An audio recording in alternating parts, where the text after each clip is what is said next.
আসসালামু আলাইকুম, সবার কী অবস্থা? আশা করি সবাই ভালো আছেন।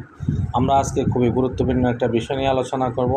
সেটা হলো বর্তমান আপনার মৌসুম চেঞ্জ হচ্ছে, যার কারণে আমাদের অনেকের শরীরে জ্বর আসতে পারে। জ্বর আসা মানে অ্যান্টিবায়োটিক গ্রহণ করবেন না। প্যারাসিটামল গ্রহণ করে দেখবেন অন্তত 3 থেকে 5 দিন। যদি না যায়, একজন রেজিস্ট্রেড চিকিৎসকের পরামর্শ নিয়ে আপনি একটা রেজিস্ট্রেড চিকিৎসকের পরামর্শ নিয়ে কিছু জরুরি পরীক্ষা-নিরীক্ষা করিয়ে তারপর ওষুধ গ্রহণ করুন।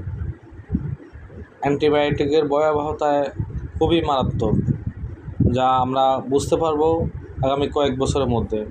যে পরিমাণে অ্যান্টিবায়োটিক আমরা ব্যবহার করছি, আসলে সেটা আমাদের শরীরের জন্য খুবই ক্ষতিকারক। তো আমরা মানে কোনো জ্বর হলে বা কোনো অসুস্থতা হলে অ্যান্টিবায়োটিক গ্রহণ করব না। এটা থেকে আমরা সবাই পরিত্রাণ হওয়ার জন্য সবাই সচেতন হব। অবশ্যই ভূঁইয়া মেডিসিনের সাথে থাকবেন। ধন্যবাদ।